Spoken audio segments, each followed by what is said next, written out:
Shalom sa mga kapatiran dito sa Assembly of Yahuwah Philippines na nag-observe na ng pamamahinga at Shabbat Shalom po sa mga kapatiran din po na ngayon ang araw ng inyong pamamahinga. Sa mga kapatiran din po na manunood o makikinig sa Republish, nawa ang Shalom ng ating Ama, ang kapayapaan, ang peace po ay manahan sa inyo habang kayo'y makikinig o manonood sa sharing ito. So let me click our sharing button here for our discussion today. So ito po yung ating tutukan sa umagang ito. Let me start here po with our scriptural weekly study po tayo, and ito po ay welcome po natin kung meron kayong mga katanungan o sharing part, signs that are not the end. So ito po yung ating tutukan, mga ilang talata, no? Chapter 24 verses 4 hanggang sa 14 po ang ating pag-aralan today. Bilang pagparangal po sa ating Ama, ito po ang aking babasahin sa inyo, ang Tahalyam 98 verse 5. Magsiawit kayo ng mga papuri ni Yahuwah sa pamamagitan ng lira at ng tunog ng himig. So, musical instrument po, lyre. Kung narinig na po ninyo itong lyre, no, talagang napakagandang himig po ito, napakagandang tunog. Very wonderful po. Dito sa Cebu, may minsan na lalaki dito na going around po the city at tumutugtog po yan ng lira. Sabi ko, wow, napakagandang pakinggan pala ang lira na yan. So, ganyan din po mga kapatid ang nasabi dito sa Tahalyam, na isang paraan pala yan na pupurihan natin si Yahuwah mga kapatid sa pamamagitan ng lira o tunog ng himig ng lira mga kapatid. So, yan ay isang bagay na sa ating assembly po wala pang merong ganun na talent, no? Kung meron man sa mga anak ninyo po, maganda pong ano po i-encourage natin ng mga anak na kung meron po silang talent sa pagtunog po or pag-play ng mga whatever instrument, let's encourage them po.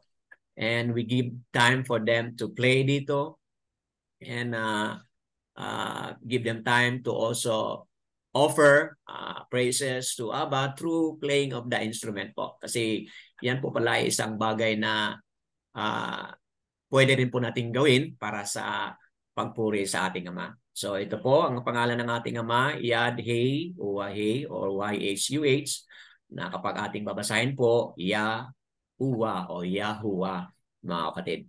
Ang Ama na ating pinupuri at pinapasalamatan mga kapatid ay walang iba kundi si Yahuwah o Yahuwah.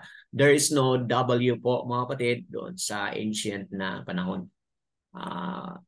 Let's continue po, purihin natin po si Yahushua. 1 Peter chapter 4 verse 13.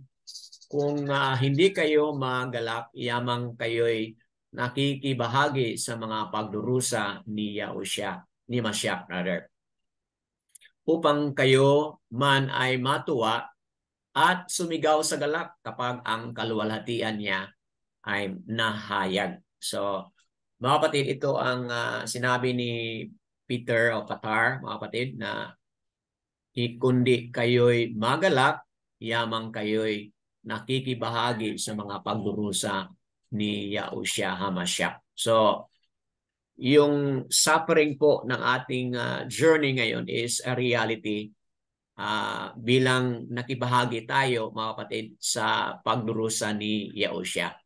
So kung meron man tayong mga suffering, meron tayong mga pagdurusa dahil po sa ating pagsunod at pagkilala, samba natin kay Yahuwah and Yahushua mga kapatid, kung meron man tayong mga adverse consequences doon sa ating pagsunod sa Kanya.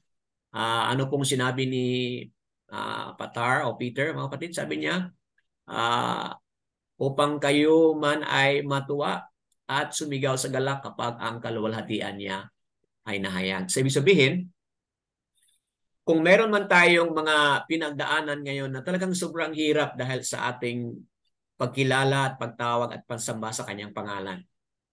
Then, mga kapatid, ito yung sinabi ni Peter na let it be so, sabi niya, kasi si Yahushua nagdusa rin.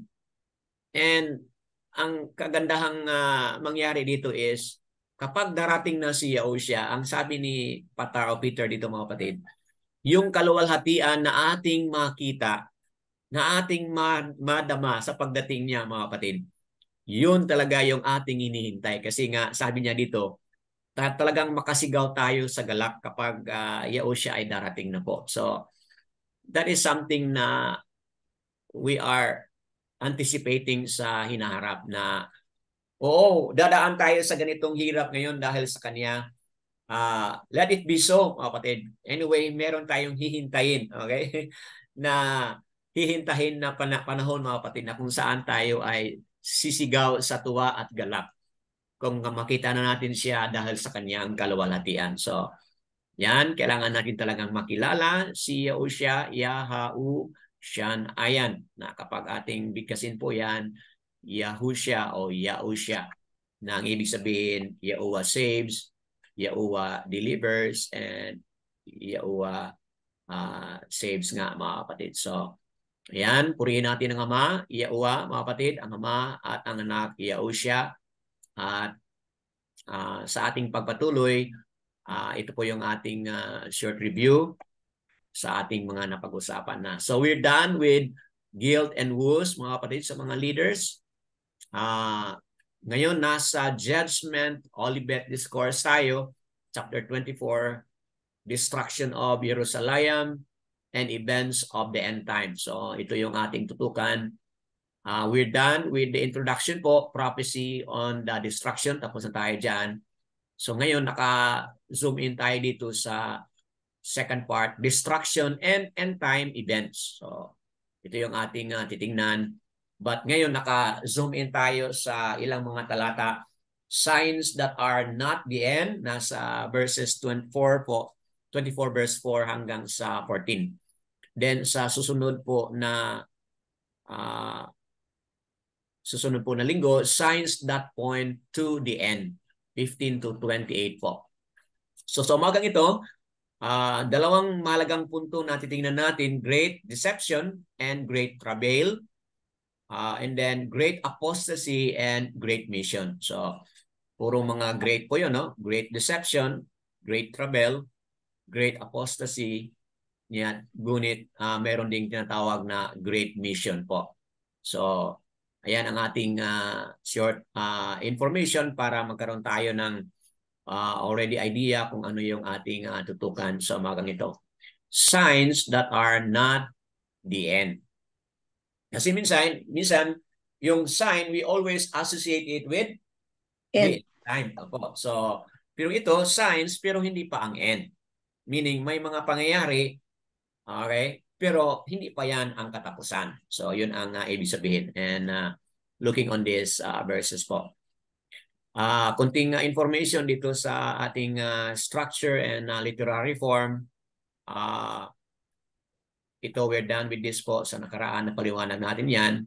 So, sinabi dito, do not listen to the false messiahs for the normal calamities that are often taken as signs of the end, like wars, earthquakes, at marami pang iba, are only the beginning of the travails and do not point to the end. So, kasi ang karamihan, nasabi nila, may mga rumors of war, wala na, tapos na tayo dito. May mga earthquake na nangyari doon, and so on and so forth. So wala na, it's already the end. So hindi po pala, mga kapatid. During the interim period, there will be great suffering, okay? Even apostasy in the assembly po. But it will also be the period in which the good news will reach the whole world. So Tingnan mo yan, no? May mga paghirap, may mga suffering, may mga persecution. Yung iba, mawala na ang kanilang pagmamahal, yung uh, they will grow cold po sa kanilang love kay Abba Yahuwah. But on the other hand, mga kapatid, ito rin po yung time na yung good news, yung magandang balita, dapat talagang maglaganap po, maging mabilis po yung pag-spread. So, simultaneous doon sa mga suffering, yung iba nawala na ng gana, simultaneous dyan, dapat yung proclamation po, nandyan, dapat yung proclamation natin sa magandang balita. So, now with the advent of technology, okay, so talagang pwedeng mangyari ito sa ating panahon ngayon. Kasi alam niyo, mayroon po kaming mga kamag-anak na talagang nandoon banda sa mga bundok na, mga kapatid doon sa Davao. Pero minsan makapag-reach out pa sa amin ng via messenger. Sabi ko, bakit? Meron palang mga internet connection dyan sa inyo?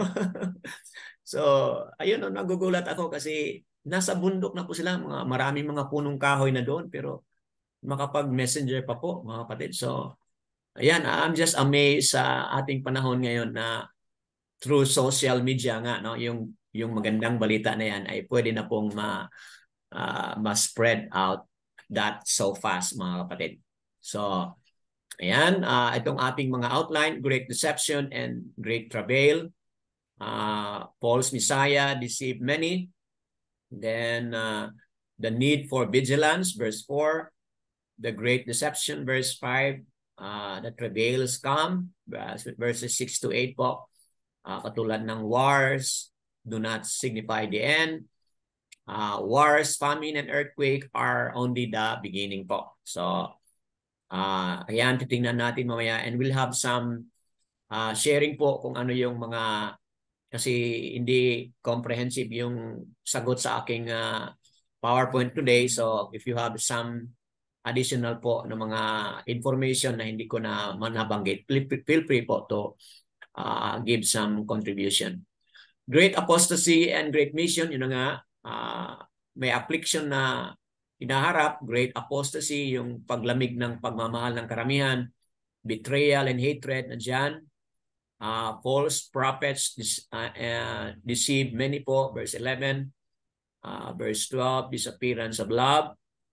Great endurance means salvation. So, sa panahon na ito, kailangan pala talaga yung ating pagtitiis po, yung ating endurance ay talagang matest po dito, mga kapatid.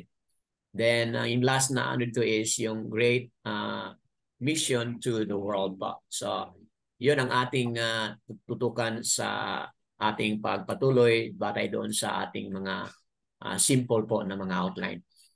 So, ngayon, babasahin po natin. Nabigyan na natin yung ating background. Ngayon, let's focus on reading po. So, I need volunteer kung sino po ang nais na mag-volunteer po na magbasa sa Tagalog version. Kindly unmute po and let us know if you wish to read verses 4 hanggang 14 po. Salam, bro. Sister Mariam, go ahead po, sister. Matabi ako. Chapter 24, verse 4. Sumagot niya siya at sinabi sa kanila, mag-ingat kayo na huwag kayong mailigaw ng sinuman, sapagkat marami ang darating sa aking pangalan na nagsasabi, ako ang masaya, at ililigaw nila ang marami. At makakarinig kayo ng mga digmaan at ng mga bali-balita ng mga digmaan. Mag-ingat kayo na huwag kayong mangamba, sapagkat kailangang mangyari ito, subalit hindi pa ito ang wakas. 7. Sapagkat maglalaban ang bansa sa bansa at ang kaharian laban sa kaharian. Magkakaroon ng tagutom at mga lindol sa iba't ibang dako. Ngunit ang lahat ng mga ito ay pasimula lamang ng matinding paghihirap. 9. Pagkatapos ay palihog to up, bro. Pagkatapos ay ibibigay kayo sa kapighatian at kayo'y papatayin at kayo'y kapupuutan ng lahat ng mga bansa dahil sa aking pangalan. Maraming tatalikod, magtataksil, at magpupuot sa isa't isa. Maraming bulaang propeta ang lilitaw at ililigaw nila ang marami. Dahil sa paglalaganap ng kasamaan, ang pag-ibig ng marami ay lalamig. Subalit, ang magtiis hanggang sa wakas ay siyang maliligtas. At ang magandang balitang ito ng kaharian ay ipapahayag sa buong daigdig bilang katotoo sa lahat ng mga bansa at pagkatapos ay darating ang wakas. Salamat po, Sister Mariam, sa pagkabasa ng mga talata mula sa verses 4 hanggang sa 14 po. So ngayon, bigyan na natin po yung background, nabigyan na po natin yung mga outline. Nabasa na po natin ang mga talata na yan. So ngayon, nagkaroon na po tayo ng mas clearer and shall we say a better understanding po kung ano itong tutukan natin na pag-aaral sa umagang ito. So we will discuss na po sa ating detail yung ating mga observation at ito titingnan natin itong unang punto dito. Great deception and great travail. Okay? So ayan, sa verse 24 sa nabasa na ni Sister Mariam. Sumagot si Yahushua at sinabi sa kanila, mag-ingat kayo na huwag kayong mailigaw ng sinuman. Okay? So, ito yung unang punto natin dito sa Great Deception and Great Travail. Itong unang punto natin ito mga kapatid, itong tinatawag na need for vigilance. Okay? So, kung i-compare natin yung panahon nila noon at yung panahon natin ngayon, ano kaya sa tingin ninyo? Saan po yung nagkaroon ng mas greater need ng vigilance? Sila noon o sa atin ngayon? Ano sa palagay ninyo? Sa atin ngayon, bro. Sa Tama. atin ngayon, kasi maraming mga deception ngayon. Tama. So sa atin ngayon, talagang mas baka tayo na this has been there for more than 2,000 years. Okay? So tingnan natin no yung time difference po, no? Nung pagkasabi ni Yahushua right away, siyempre yung mga alagad siguro nagtinginan sila o nakikinig sila what's going on around. Okay? Okay? And siguro masasabi natin na wala pang narinig nila agad no sa panahon na yan. But nung wala na si Yahushua, most likely merong ganun na mga reality po na nangyayari sa panahon nila.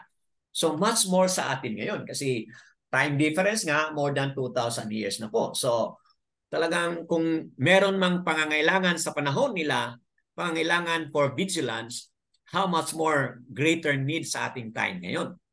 Okay, sana banggit na ni Sister Mariam na sa ating panahon ngayon marami na talagang lumalabas na mga false teachers nga o kumbaga nag-claim po na sila na yung Bisaya, sila na yung Masyak, okay? Marami na nag-claim at dito sa Pilipinas talagang masasabi po natin mga kapatid na meron po silang great crowd o great following po. So kaya mag-ingat talaga tayo. Yes, there is a call for unceasing vigilance, and watchfulness in the light of deception to come.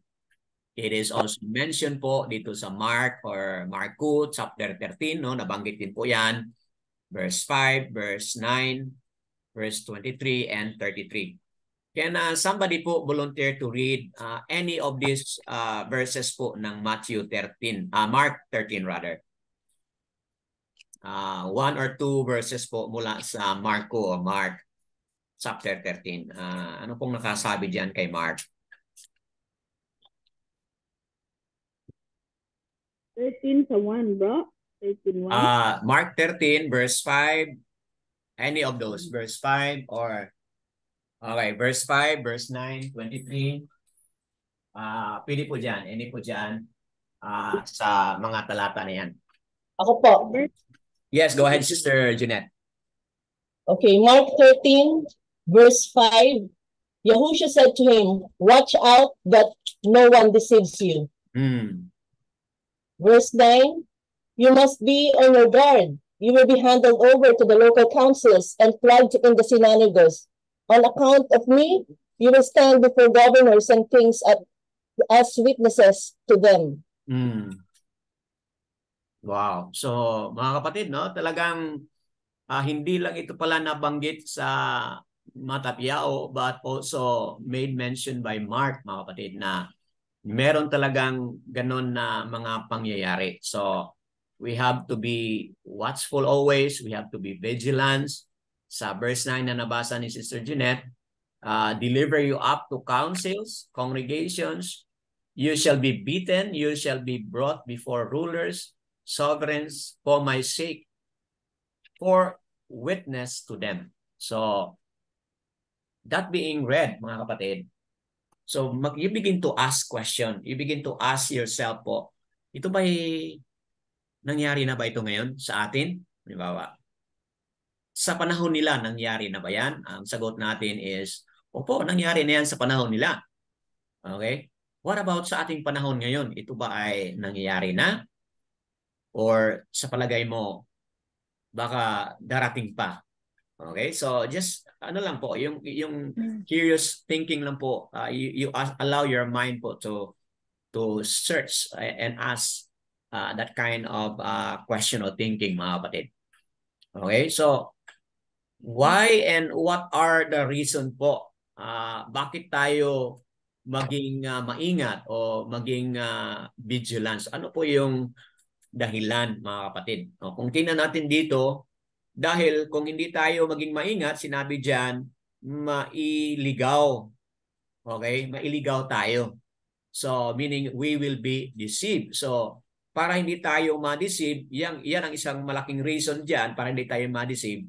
Kailangan mag-ingat tayo. We have to be vigilant, mga kapatid. So, tingnan natin ang verse 5 as we proceed. We can get more answers dito, verse 5. Sapagkat marami ang darating sa aking pangalan na nagsasabi ako ang Masyak at ililigaw nila ang marami. So, dito sa reason natin, ano yung magiging sagot natin dito? Why we need to be vigilant? Batay sa verse 5 na ating nabasa. Kasi marami naman, bro, na lumalabas ngayon na yung ano nila, ang masaya. Okay. May nag-claim na po. Tama? Yes po. Dito sa Pilipinas, meron na. Hindi na lang po natin sabihin. But sa Pilipinas, meron nang nag-claim dito na siya yung anointed nga. Sinasabi, the anointed Messiah, the anointed Son. Okay? What about sa Israel ngayon? Ano bang mga narinig niyo po, mga kapatid, doon sa Israel ngayon?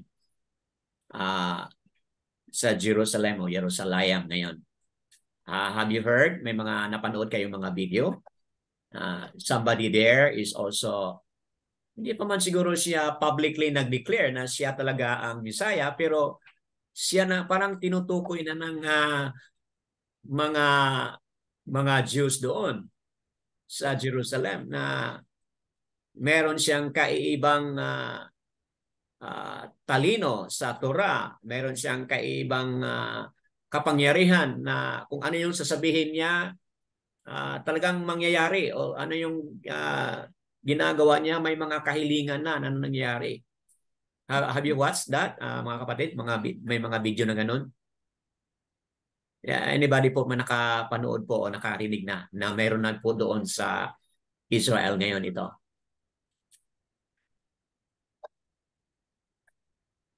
Okay, so start searching. Magsaliksik kayo. At kung yes, meron pa mag-comment?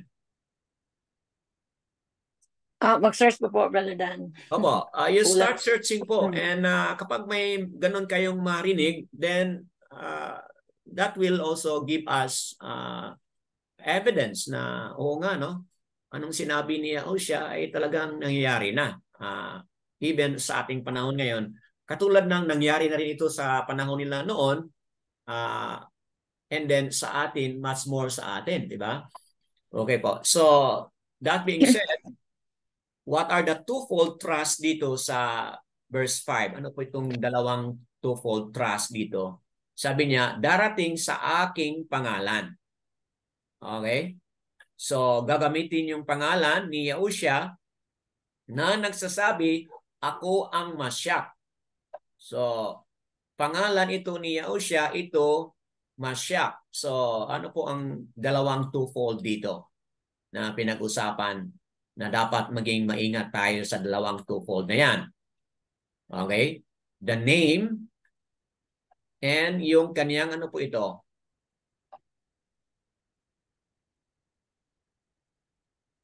Identity. Okay? Ano pong ibig sabihin ng Mashiach? Yung Savior, Messiah. Okay? Yung anointed one po. Okay? Name and ito yung position o title as anointed. Okay? Identity. Opo. So, dalawa, no? Yun ang dalawang titingnan natin dito, no? Yung kanyang pangalan nga, no? They will use the name Yahushua or the office or the position as the Messiah. Okay? Halimbawa, meron tayong grupo dito sa Pilipinas na hindi naman niya sinabi na siya si Yahushua. Okay? Pero sinabi niya, I am the anointed one. So, ganun ba? Hindi, pwede hindi niya gamitin yung pangalan niya, siya ang Yahushua. Okay? Siya ang JESUS. Pero gamitin niya yung position o title na siya yung the anointed one. Di ba? So, nakita ninyo yung kaibahan doon. Di naman niya ginamit niya siya daw ang JESUS, pero nabanggit niya na siya daw ang the anointed one. Go ahead, Brother Desmond. Nakita ko yung hand na raise. Go ahead. Actually, yung sa dito sa Philippines, going back to your previous questions na if meron na dito sa Pilipinas, yung recent news, si Senyor Aguila sa Sorsogon, he is claiming that he is the anointed, he is the Messiah. Kumbaga, you cannot go to heaven without him. So, a court yun eh. Di ba, na ano na yung sa Senado, I don't know kung naririnig nyo na yan. Sa Senado, yan ang pinaka-latest ngayon dahil maraming parang nag-create siya ng isang village sa Sorsogon na lahat, he is only 21 years old. So, he has his own, group. Tapos, lahat ng bata doon at the age of 12, pinapakasal niya na. Tapos, dinidivirginize. Narinig niyo ba yun? Ito recent sa Senado. So, sobrang na for how many years, nag-organize sila na para bang kapatiran, mga ganon, na bayanihan, yun ang una nilang purpose. Tapos, biglang sumulpot na tong si 21-year-old na Aguila daw, ang pangalan niya ay Aguila. Yun, siya yung anointed daw. Okay. Wow, napakagandang information po, no? Just recently dito sa Pilipinas. Hindi ko po narinig yun, sister, kaya nga mabuti na nabanggit niyo po kasi wala akong napanood pa o narinig na video or Sa balita, hindi ko nabasin. But good to hear, mga kapatid na manonood sa Republish, na it's really happening po. Okay? Thank you for that. Contributed po dito sa ating recorded. Anybody else po? Meron pang additional na mga information. Kung hindi ako nagkamali, somebody sa Korea po na nagganon din ang kaniyang claim. Kalimutan ko lang yung kanyang pangalan. At may similarity din po sa nabanggit na ni Sister Jeanette na nagkaroon din ng involvement po ng mga illicit na mga gawain, mga kapatid. Yung mga nare-recruit, yung mga magagandang babae, and so on and so forth. Talagang nagpatayo ng magandang lugar doon sa Korea. Very expensive place doon sa Korea. Pinag-ari niya. And then, yun na nga, pinapatunayan niya na siya talaga yung anointed Messiah. So, siyempre, maraming mga tao nagsusunod na rin po sa kanya. So, yan. So sad to hear na ganun ang mga pangyayari. But, dapat tayo ma-alarm nga kasi nasabi na po ni Yahushua yan. Okay? Either i-claim ang kanyang pangalan o i-claim yung kanyang position, yung kanyang being anointed, kumbaga, mga kapatid. Okay po? Anybody else would like to add? Yung dati bro, yung si Sado. Ano po yun, sis? Hindi ko narinig yun. Si Sado bro, Sado. Yung nakita mo, yung pumunta sa Pilipinas. Okay. Yung galing sa India. Oh, sabi niya. Ano po yun siya? Si Prophet. Sandra? Parang prophet yun. Claiming to be a prophet. Okay. So, narinig niyo po yun, Sister Mariam? Oo, kasama na daw siya sa meeting ni JC doon sa langit.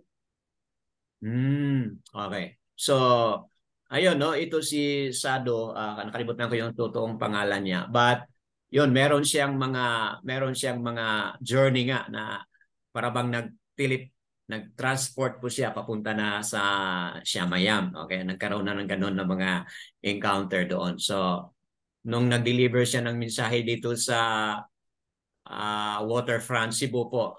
So, maraming mga pastors doon na nagduda doon sa kanyang mga kwento. But anyway po, yon ay isang titingnan natin o dapat tayo maging alarm always.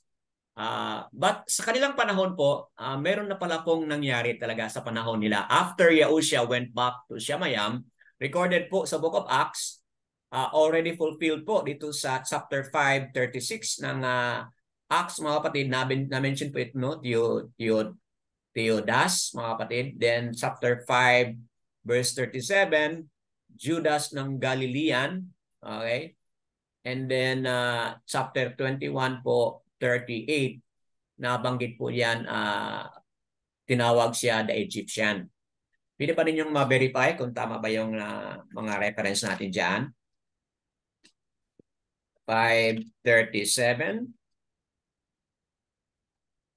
7 after, no? Ano dito? After him, Yahuda of Galilee rose up in the Urim of the census and drove away many people after him. He also perished, and all who obeyed him were scattered. Okay. So, Yahuda of Galilee, no? Sa verse 37. What about sa verse 36?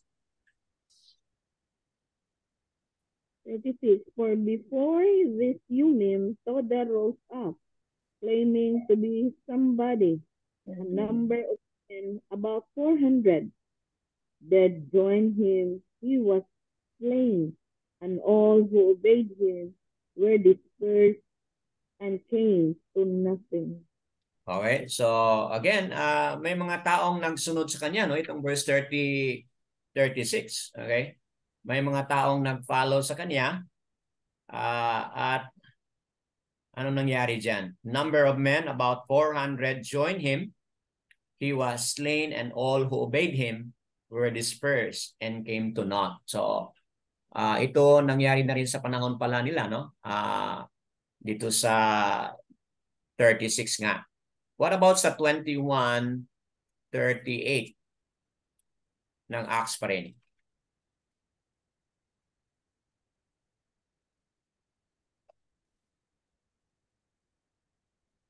Are you not the Mitzrayite who some time ago stirred up a revolt and led the 4,000 assassins out into the wilderness? Okay. So, ito yung panahon na si Paul ay nagkaroon siya ng pananagutan doon sa mga rulers, no? At ito yung nabanggit na merong revolt noon, okay? Na isang nanggaling siya sa Mizrites, okay? Stirred up revolt and led 4,000 assassins out of the wilderness. So, ito yung mga example dito sa ating mga references na may mga tao na nga doon na hindi naman masyadong malinaw diyan kung nag-claim sila po, kung sila yung nag-claim na sila ang either claim nila yung pangalan ng Mashiach or pangalan ni Yahushua o yung kanyang title. But may mga following po sila, may mga followers po sila who obeyed them. So talagang itong mga ganun na mga gawain pala, no? Katulad ng nabanggit ni Sister Jeanette, na meron silang mga unusual na katuruan na dapat sila lang yung pakinggan. Dapat sila lang yung susundin and so on and so forth. Yun, mag-ingat na tayo dyan kasi that's a sign already, mga kapatid. It also happened, narinig ko po, it also happened doon sa Russia po, mga kapatid. Na-happen na rin po yan doon sa Russia. Na consider po siya doon sa isang small community doon na siya daw yung JESUS doon sa community na yon. At sa community na yon may mga ruling siya. Ang kanyang mukha, yung kanyang picture, sa bawat mga tahanan doon na makikita ang kanyang picture. At pino-convince yung mga tao na dapat kayong susunod sa akin kasi lagi ako nakatingin sa inyo. Tingnan mo yung picture ko dyan. Lagi nakakita, natingin sa inyong mga ginagawa. So, ganun na brainwashing, mga kapatid ba, na may mga katuruan na saying na sila lang yung the only person na dapat pakinggan. So, yung ganun na mga signs, mga kapatid, yun ay talagang malinaw na po yun na this person is really claiming something na dapat ang lahat ay makinig lang at wala lang silang ibang pakinggan. So, ayun, yun are mga, kumbaga, mga red flags po yun. Kapag may mabasa kayo o marinig kayo ng ganon, may mga red flags po yun na mga cult nga na mga group, mga kapatid. Okay? So, that being said, it is also predicted in 1 John chapter 2 verse 18 na sinabi po ni Yaokanan na sa huling mga araw darating po maraming mga false messiah nga, okay, false teacher, maraming darating false messiah, false teacher. Kung babasahin mo yan sa ating napag-aralan na sa mga nakaraang buwan, yan ay nagbibigay sa atin ng warning. Oo nga, maraming darating na mga false messiah, false teacher. So kailangan maging doubly maingat tayo, mga kapatid, sa maging vigilance and watchful tayo po. Proceed po tayo sa letter B, the travails come, mga kapatid. Wars do not signify the end. Verse 6, at makakarinig kayo ng mga digmaan at mga balibalita ng mga digmaan. Mag-ingat kayo na huwag kayong mangamba. Sapagkat kailang mangyari ito, subalit hindi pa ito ang wakas. So ano sabihin ng huwag kayong mangamba? So, meaning, wag kayong, ano po? Ano sabihin ng wag kayong mangamba? Okay. We should not worry, okay? We should not fear, okay? Kung yan ay mangyari, sabi niya, subalit, hindi pa iyan ang wakas. Kaya sinasabi na kanina sa title natin, signs not the end. Signs are not the end of time. So, yan. What is the immediate fulfillment of this? Itong verse 6 po. Ano sa palagay ninyo? Na-fulfill ba yan? Kung na-fulfill man, what is the immediate fulfillment dito sa sinabi dito na digmaan. Tapos may bali-balita. Rumors of war. Okay?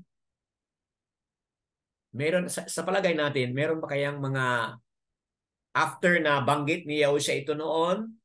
Ano sa palagay mo? Meron kayang nangyari na o na-fulfill na ba ito as, shall we say, immediate fulfillment? Anong maalala niyo po sa history sa nangyari doon sa Jerusalem?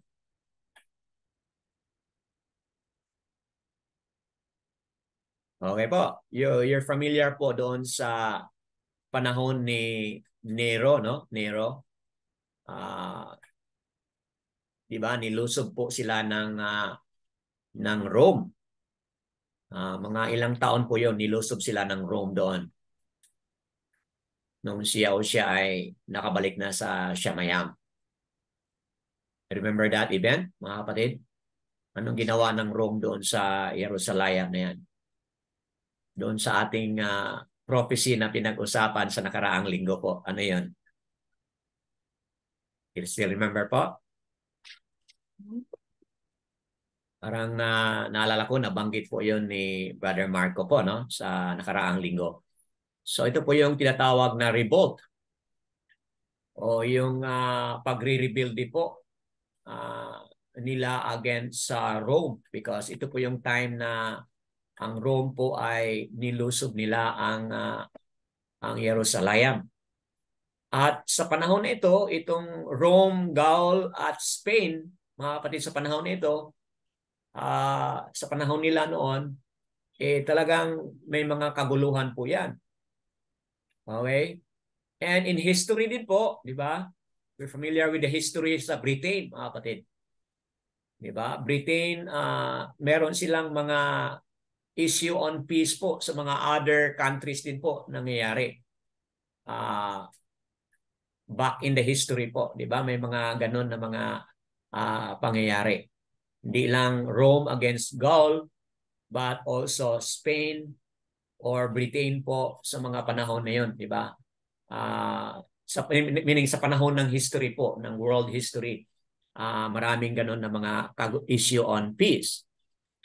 Now, what about sa ating panahon, mga kapatid? Ano yung with what happened sa US po, how do you say, fulfillment na po ba yan? Yung mga, halimbawa, yung ginagawa ng US against Iraq, halimbawa, US against Iraq, US now against US, UN, US, NATO against Russia po.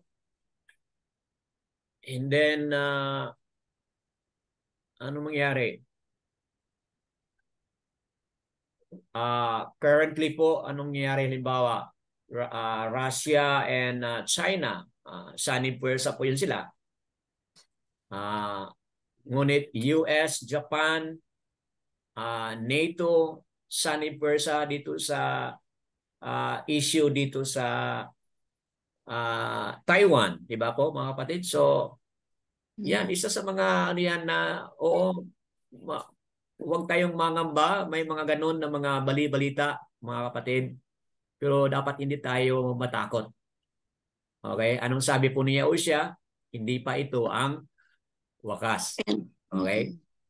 Kasi nga sa atin, panahon ngayon, kapag ganun na mga superpower, tingnan mo yung mga country na yan. May mga ano sila, di ba? May mga nuclear yan sila.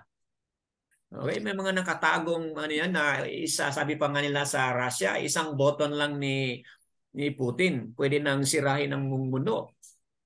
Okay? Masira na yung mga satellite and so on and so forth. So, ayun ay mga hindi lang yun kwento-kwento lang, but may mga ano po yun.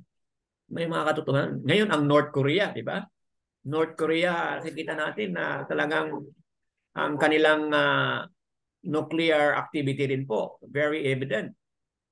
Minsan, pinatapon lang nila doon sa open sea malapit sa Japan. So, kaya ang Japan, naging alarm na rin po sila. Kasi may mga sample na nga na tinitirahan doon ng kamalapit sa kanilang sa OpenSea nila. So, ayan, sabi nito, these things must take place before the end comes. So, diyan tayo dapat tingnan natin yung word na sabi ni Hosea.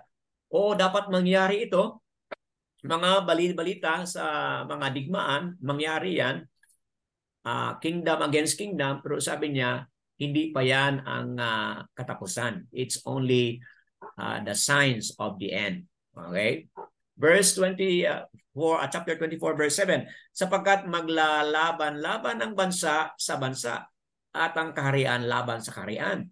Magkakaroon ng tagutom at mga lindol at iba't ibang mga dako. So kanina yung mga bansang nabanggit ko kanina sa inyo, yun ay isa sa mga example niyan sa ating panahon. Na yung mga bansa na ito, Russia with China, okay, sanib puwersa yan. So saan pupunta ang India? Okay? Kasi India at China, hindi din sila hindi din sila friends, mga kapatid. May mga issue din sila sa mga border diyan. Okay, between the border of China and India. So saan mag-join ang India? Siyempre ang Britain at India, very close friend po sila. Okay? And Britain at UK at dito sa US and NATO, very close sila. So anong mangyari mga kapatid, di ba? Kung titingnan natin itong mga bansa at ang mga kaharian na yan, they are superpower na po. Okay? Added to that, sinabi dito, nabanggit dito yung mga tagutom. So, ano sa palagay ninyo? Mayroon ba nangyayari ngayon na super na gutom? What about sa Africa ngayon?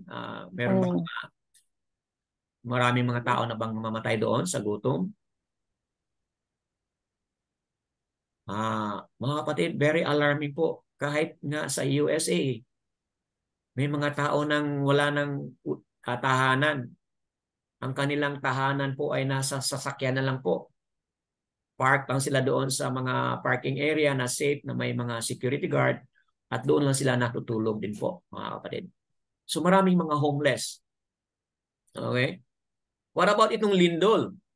Anong bansa yung natamaan ng lindol na super lakas na lindol? Kung di ako nagkamali doon sa Morocco? yung nabasa ko sa nakaraan, yung Turkey po, di ba? Turkey. Turkey, Morocco. Maraming namatay doon. Talagang kita mo yung building nag-collapse, no? At nandoon ang ating kapatid na si Sister Cherry Joy, at yun, nakakaroon tayo ng communication. Talagang naka-witness po siya for the first time na ang hirap pala kapag may lindol. Nanginginig ang kanyang buong katawan sa takot kung ano nang mangyari doon sa kanyang gusali. So, ayun. What else? Ano pang mga recent place na tagutom at lindol na nangyayari, mga kapatid? Floods. Opo, yan. Floods. Yung unusual calamity, no? As unusual natural calamity po. Very unusual yung mga flood ngayon. So, ayan, maraming mga ganun na mga pangyayari. Verse 8 po, ngunit ang lahat ng mga ito ay pasimula lamang ng matinding paghihirap. So, again, katulad doon sa nabanggit kanina, na hindi pa ito ang katapusan. Dito naman sa verse 8 nabanggit, ngunit ang lahat ng mga ito ay pasimula lamang sa matinding paghihirap. So, tayo po ba ay ready na? Kung Grabe pa din, ang mga tabo pa din. hello? Lalo pa. Talagang, opo, kailangan tayo yung magtanim na po, Sister Mariam. Marami kayong lugar dyan na pwede nang magtanim talaga ng kahit anong mga kakanin po, no? Kasi hindi natin alam kung kailan ito. Especially po yung issue ng pagkain ito. Kapag darating yan, yung tagutom na issue, talagang super hirap yan kapag ang pagkain ang mawala. So, ayan. What had happened so far in our time? Nabanggit na po natin. Meron pa kayong dagdag? What had happened so far na hindi ko pa nabanggit? Ano ba yung pandemic? Is it included here po? Opo. Pandemic, saan siya ma-categorize? Wala siya, no? Wala siyang nabanggit dito. Baka sa susunod pa itong pandemic. Tingnan natin. Pero dito kasi ang best specific dito yung rumors of war, Okay po. gutom at lindol. Ito yung very specific. But tingnan natin baka sa susunod na mga discussion natin masali na po yung pandemic. This constitute the beginning of birth pains. No? Ito yung sinasabi dito. Na ito ay pasimula pa lamang ng birth pains. Kaming mga lalaki, hindi kami makaintindi sa word na birth pains. No? But kayong mga nanay na nakikinig dito, you understand po kung ano ibig sabihin ng birth pains. Na ibig sabihin, kapag ang baby ay malapit ng lalabas, di ba? Meron kayong very unusual na sakit na hindi nyo ma-explain kung ano yun. Okay? At kayo lang po ang nakakaalam dyan. So, ito yung ginamit dito na words ni Yahushua na these are just the beginning of birth pain. So, ibig sabihin, talagang kung sa ano pa lang, pasimula pa lang yan. Okay? Ibig sabihin, meron pang mas matindi. Okay, na darating na kahirapan. Okay? So, sunod ito ay great apostasy and great mission. So, verse 9, yan po ang nakasabi, pagkatapos ay ibibigay kayo sa kapighatian at kayo'y papatayin at kayo'y kapupuutan ng lahat ng mga bansa dahil sa aking pangalan. So, yun po ang sabi ni Yahushua dito na merong persecution na darating. So, ang tanong is, nangyari na ba yan sa panahon ng mga alagad? Yes. Opo, nangyari na yan. Marami sa kanila ang pinatay. One of which is Peter po, Papatar. Okay, pinatay po siya ng upside down po siya. Okay, so yan. Opo, Peter. So, at pagkatapos ng mga apostol, pagkatapos ng mga alagad, di ba? Nangyari din po yan, of course, sa panahon ni Paul as a persecutor po. Nangyari na po yan. Yung mga believers na nagsunod ni Yahushua, na-persecute po ni Paul yon. Okay? And then after that, siyempre, no, may mga persecution din po. Halimbawa, nung nilusob na po ng Rome ang Jerusalem, di ba po? Anong nangyari? Anong nangyari po doon sa mga believers? Okay? They were also scattered po. Okay? Scattered po sila kasi Jerusalem at that time was burned, mga kapatid, no? Yung mga houses na sunog talaga yan. So, kaya maraming mga nagtanong ngayon at mga nag-research, saan pumunta yung mga believers? Sa event nang nangyari doon sa 66 to 70 AD. So saan po nangyari yung mga believers? Rather, saan pumunta yung mga believers? So ayun, ma-consider natin yun na part yun sa kanilang affliction na they were scattered sa different places. Okay? Nagkahiwalay-hiwalay po sila sa iba't ibang mga lugar. So, but dito, sinabi dito na kapupuutan ng lahat ng mga bansa dahil sa aking pangalan. Okay?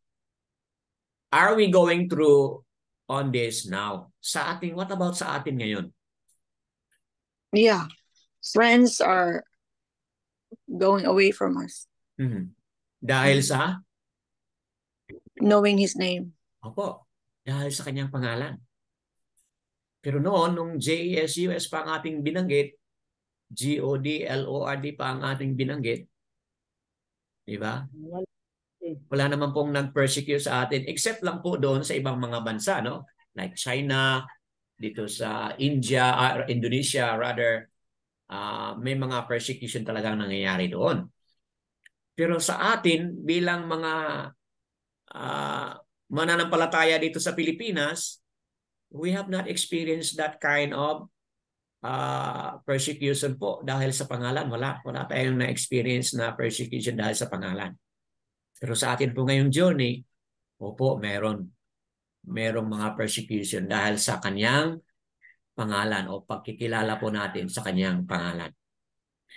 So, kung sasabihin natin na yes, mga kapatid, pero ang sunod na tanong diyan, kung yes man,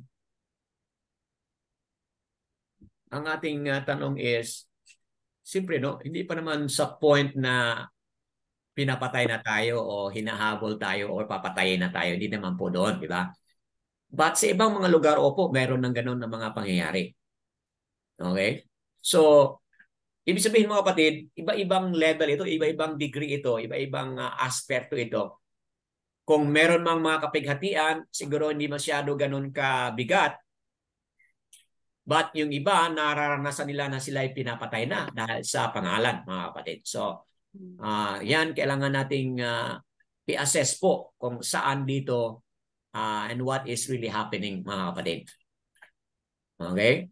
So, verse 10, great apostasy. Verse 10, maraming tatalikod, magtataksil at mapupuot sa isa't isa.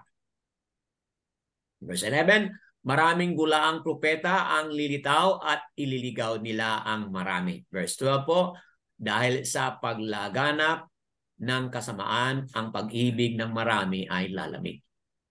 So batay dito mga kapatid, ito yung tinatawag na great apostasy. Okay? How do we know it is already happening po? Maraming nagtatalikod na ba? Meron na bang mga taksilan o nagpupuot sa bawat isa? Is this happening po? Yes po. Okay? So, tingnan natin itong verse 10. Apostasy, betrayal, and hatred. Sa panahon nila, of course, yes, meron mga kapatid.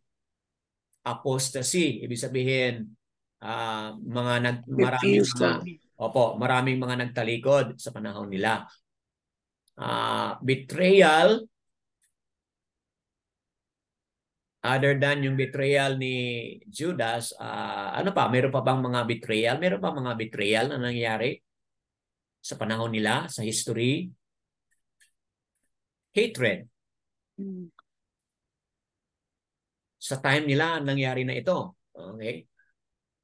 So, kung yan ay nangyari sa kanila, what about sa atin ngayon? Apostasy, betrayal, and hatred? Yeah, rampant. Okay. Halimbawa, may mga kapatiran tayo who are already disowned. Disowned by family because of the name. Okay. False prophets, yes. Super dami na po sa ating panahon. Verse 11. Maraming mga bulaang propeta, ililigaw at ililigaw ang mga marami. Sa kanilang mga feedback na nakuha natin kanina, opo, marami na po ito. Disappearance of love, mga kapatid. Ito yung napaka-delikado ito, no? Dahil sa paglaganap ng kasamaan, di ba mga kapatid, ngayon talagang napaka-super evil po ngayon, mga kapatid, di ba? Napaka-super evil ngayon. Di ba mga kapatid, supposed to be ang messenger po? Ano po supposed to be ang messenger, mga kapatid? Messenger supposed to be ano po yan, di ba? For private, ano lang po yun, di ba? Masasabi ko mga kapatid na kahit ang messenger ay for private purposes po, Pinapakita na. that ito po ay nagagamit na po ng evil. Okay? Ipasend po doon sa inyong, sa ating mga messenger, yung mga hindi magandang mga video, mga kapatid. So, yan, magugulat ka. Bakit makapasok yan na messenger naman yan? Hindi ba may kaibigan and so on and so forth. Okay? So, talagang super evil, mga kapatid. Okay? So, dahil sa super evil na yan, ang mangyari is, yung pagmamahal ng karamihan po, pagmamahal kay Abba Yahuwah, lalamig. Kumbaga, yung forces of darkness po, yung forces of evil, talagang mas super siya rampant. So ano mangyari doon sa naiilan na mga believers? Nalalamig po ang kanilang pagmamahal. So ang tanong ko dito is, which of these are very true? So, itong mga tatlo na ito nabanggit natin po. Which of these masabi natin na very true sa ating panahon? Or lesser true sa ating panahon? Or in comparison po sa kanilang panahon? Do you have any comment po on that? Try to observe po 1 to 3 na mga great apostasy na binabanggit dyan. Which of these 3 masasabi natin na talagang super true ito? Or saan dito sa tatlo na medyo hindi pa masyadong super ganun ka totoo? Meron man pero hindi ganun ka grabe. Okay. Any comment po, any interaction po on that? Ako bro, itong verse 3. Apa. Kasi marami na naghiwalay. Lumalamig yung Yahuwah. Yes. I agree with you, sister, na. Kasi meron akong kaibigan, hindi ko na lang ibanggit po mga kapatid. Talagang super super passionate siya dito sa pag-spread out po sa pangalan. Umuwi po siya dito sa Philippines kasi ang wife niya po ay Pilipina. Pero yung kaniyang pag-share, pagbabahagi sa pangalan, Yahuwah and Yahusha, talagang super po siya, passionate siya talaga, super. Alam mo, one time binigyan niya ako ng message, sabi niya, brother, sabi niya, I don't want to continue doing it.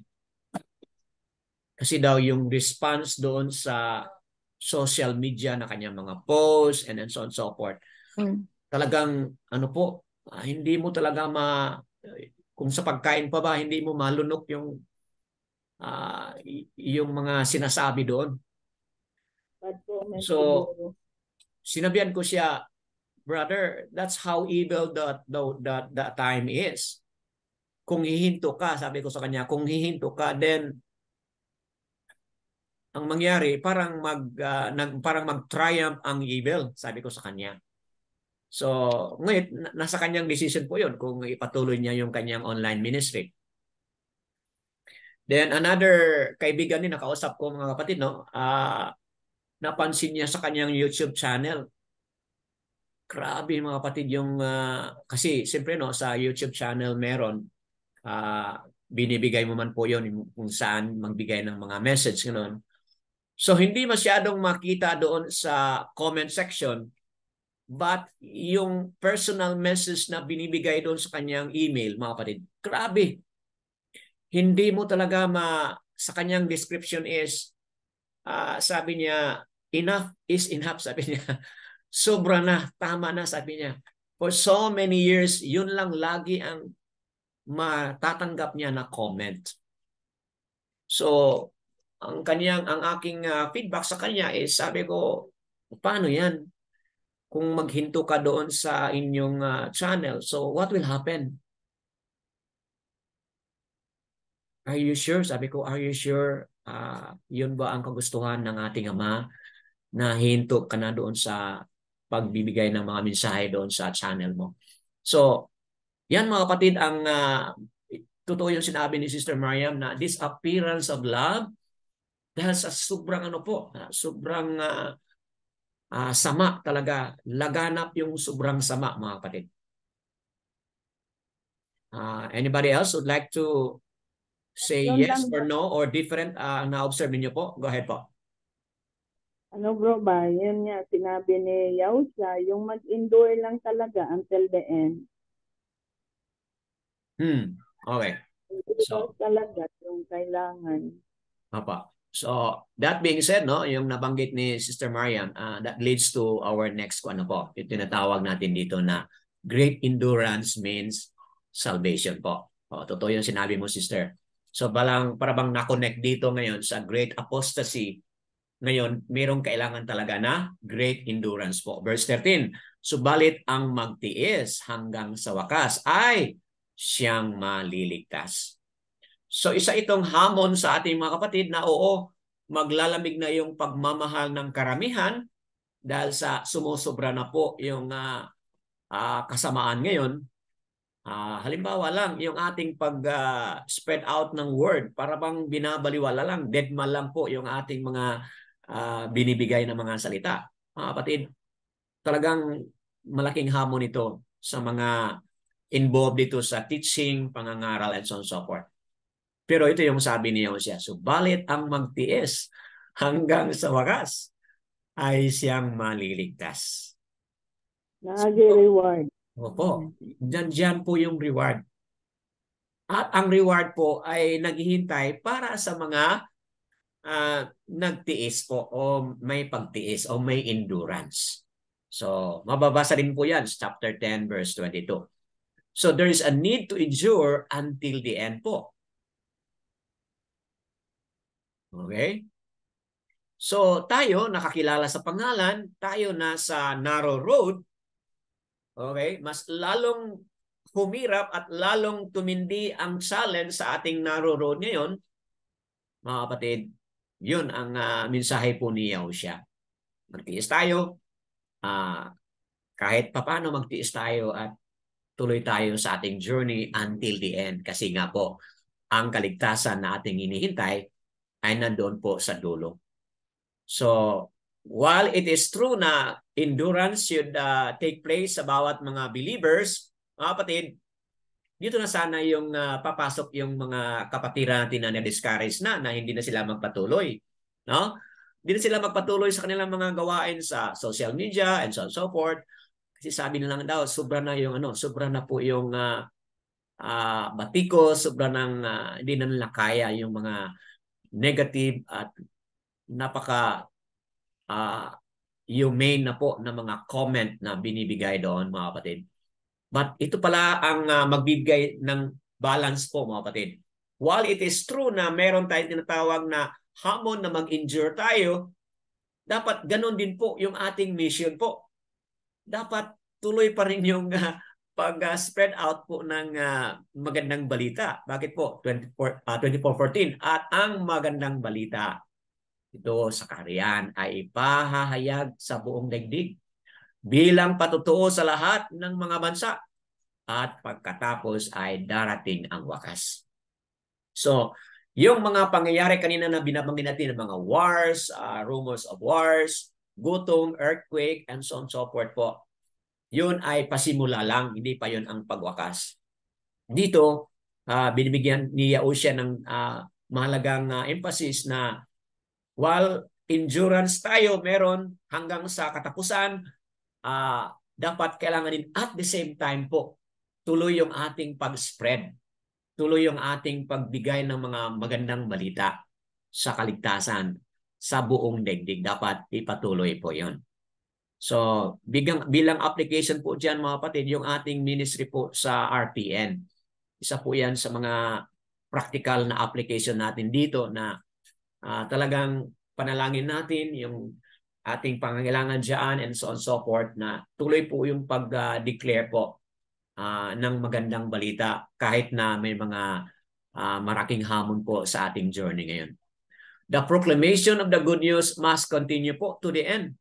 Just as tayo mag-endure po to the end, simultaneous po yung ating pag-preach, pag-declare po sa magandang balita, tuloy-tuloy po din po yan hanggang sa katapusan. So, bakit po mahalaga yun? Kasi nga ito na sinabi niya dito, no? Kapag ma-declare na po, ma-proclaim na po, maihayag na po sa buong mundo, bilang patutuo, sabi niya, sa lahat ng mga bansa. Then, anong sabi po niya? Pagkatapos ay darating ang wakas. Then the end shall come. So, ang dahilan kung bakit hindi pa siya bumalik at hindi pa natapos ang lahat is because hindi pa naihayag sa buong mundo ang kanyang patutuo batay sa kaniyang magandang balita, mga kapatid. So, that being said, ano kaya sa ating mga reflection today? False teachers, natural disasters, expecting persecution and suffering, proclaiming the good news of Mashiach around the world. So, saan ito sa apat, mga kapatid, ang parang mabigat sa inyo or true to you, or saan dito hindi masyadong concern sa inyo? Any feedback po? Any feedback po from our discussion today? Go ahead. Ito ba si Brother Desmond o Marco? Si Brother Desmond po. Okay, Brad. Sorry po. Okay, go ahead, Brad Desmond. Go ahead po. Ito siguro yung number 3 sa akin to, expecting persecution, suffering. Pero since nung nakakilala kay Abba Yahuwah, ang Yahusha, yung journey ko, I think, smooth eh. Apa. Bakit smooth? Kasi nung mga first, nagpa-prophesy ako name niya, nag-struggle ako ng konti, through my friends, kahit sa mga Facebook, share ako doon. Pero during those time, till now, hindi ako nakakatikim ng masasakit na salita sa kanila o any feedback. Wala. Zero. Siguro sa personal meron. Like yung, for example, di ba, minsan meron tayong gathering na nandito ka. Sila, sa ganun. Pero yung nagpa-practice ako sa mga multimedia, sa social media, wala. Zero eh. So sa tingin ko, doon sa senior mo sa amin na isang friend mo na gusto nang mag-stop sa pagpapahayag ng pangalan niya o siya o Yahuwah.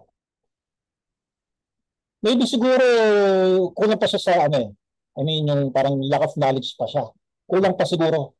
Kasi ang mensahe sa atin dito sa apply to sa atin habang tayo nabubuhay. Kailangan talaga araw-araw mag-aral ka eh. Ako ang ginagawa ko, bukod sa araw-araw, talagang tinatago ko yung mga scriptures na nare-recover kong katotohanan, evidence, tinatago ko yan sa aking cellphone. Kaya napakapagpapal sa akin yung cellphone ko na pag mawala ito, tatapa ako to. Dahil lahat ng research ko nandito. Opo.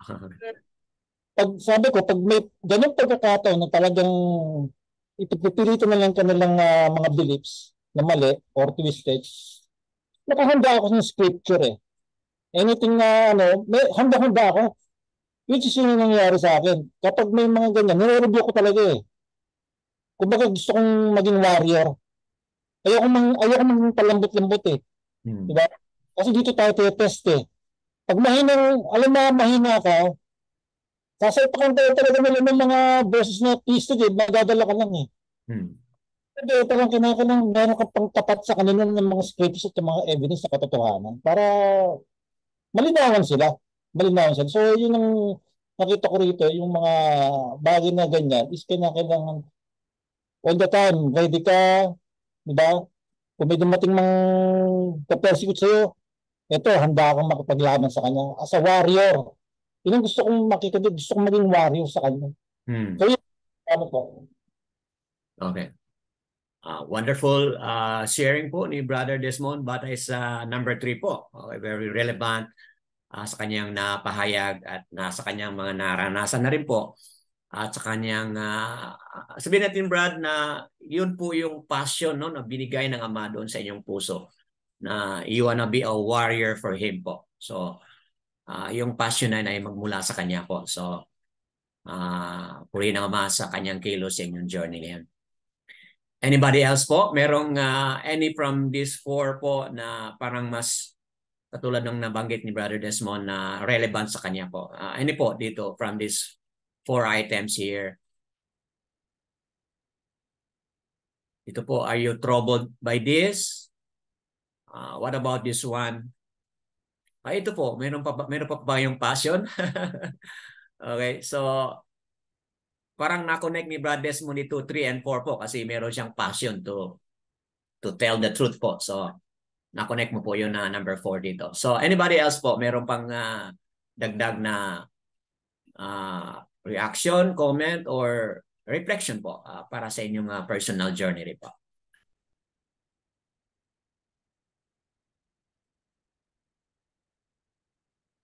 Anybody else? Okay, so habang nag-iisip ka, let me proceed dito sa ating mga sources. Okay, ano yung mga lessons po, mga katotohanan, changes that you need to make. So ito po yung ating mga sources din po sa ating study today.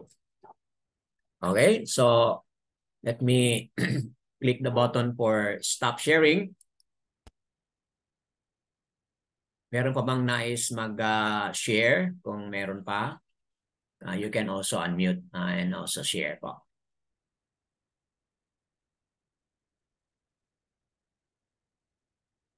Okay, mga kapatid. Kayong mga manunood o makikinig sa Republish, mga kapatid. Saan dito sa apat na mga nabanggit natin na masasabi mo na very true to you, very relevant to you? At nawa ito ay naging informative sa inyo at ito ay naging katotohanan din po na hindi tayo mangamba, okay? Dapat maging strong and firm tayo sa ating paniniwala kay Aba Yahuwah siya. At i-check po natin yung ating endurance level. Baka nanghihina na po tayo, okay? Dapat inspire, dapat on fire tayo po. And kaya lang po natin yun kapag we are fully immersed by the Ruach of Yahuwah po. And another check-up natin mga kapatid, yung ating passion to continue sharing the good news. How is it mga kapatid? Nandyan pa ba yung ating passion? O baka nang lalamig na rin po mga kapatid? Nawa, itong teaching video na ito maging source of inspiration ninyo na tuloy tayo sa ating journey with Yahuwah and Yahushua hanggang sa katapusan. And Yahuwah Barak and all His team and praises po to Abba Yahuwah. Okay?